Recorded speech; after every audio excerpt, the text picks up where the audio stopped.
Welcome back to Cheddar's News Wrap. An uptick in air travel is renewing the discussion over requiring passengers to show proof of COVID-19 vaccination. New York launched an app that serves as a digital vaccine passport, while the governors of Florida and Texas signed an executive order banning them. So is mandating vaccine passports needed to help the airline industry take off? Here to discuss is friend of the show, Brian Del Monte, president of the Aviation Agency. Brian, welcome back. How essential is proof of vaccination and domestic cards necessary for both domestic and international travel? For domestic travel at the moment, I don't feel strongly that it's required. I mean, the focus is getting people vaccinated. And, for international, that's a different question I'll get to in a minute. But maybe perhaps we should stop calling them passports and instead think about it as verification. Okay, we want to answer two questions. Have you been vaccinated, and how do we know you're telling the truth? Not, or what did you have, right? What vaccine did you get? And so the more people get vaccinated, the less need there's going to be for some sort of domestic, verification on this, because the idea is we want to slow the spread. Now, internationally, I do expect some sort of regime. It's not uncommon. We, in this country, if you're going to travel to a place where yellow fever is predominant, we require you to be vaccinated and demonstrate, that before you go, as well as quarantine upon reentry. So, that's my thought as to where things are right now. Do you anticipate that private companies or airlines will require these vaccine verifications, in your word, to gain access to certain services? They probably will. They may. You cited New York, right? And so New York is working with IBM. So there is this private public partnership.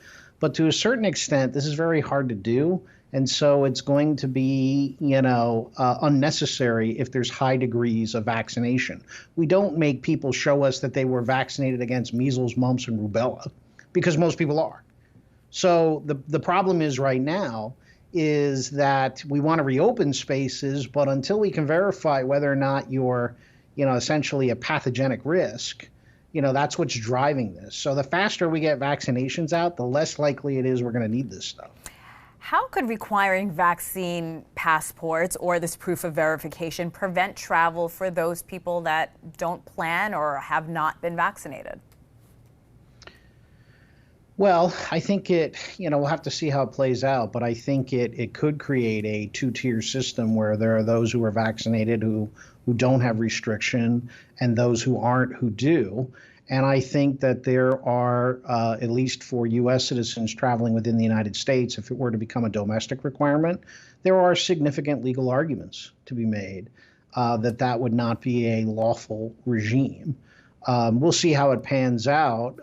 But yeah, I mean, I think if people are like, look, I'm not getting the shot no matter what, and I'm not showing you a card, well, the government has a legitimate authority to require that. And businesses within, the context of the established law, it's really not that different than no shirt, no shoes, no service. How complicated would it be to get a standardized vaccine passport or proof of verification nationwide or even worldwide, Brian? It's not impossible, but it's not easy. Okay, so it's somewhere between those two.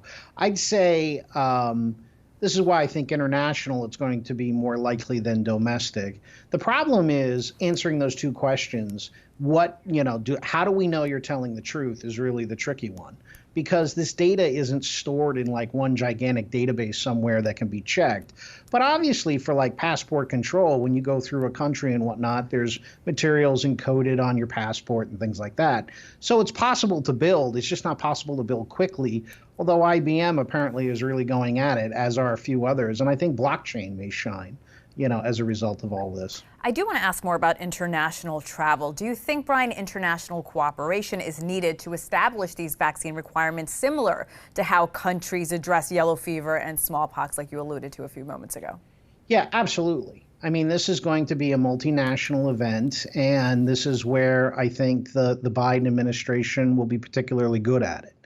Biden and his people are neo-institutionalists. They believe in a neo-institutional framework. And I think it'll be a lot easier to negotiate these things.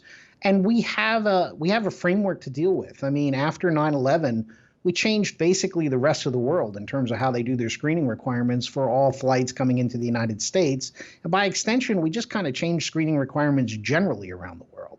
And that was through a series of both bilateral and multilateral negotiation. And so I expect that's what will happen with respect to vaccine passports.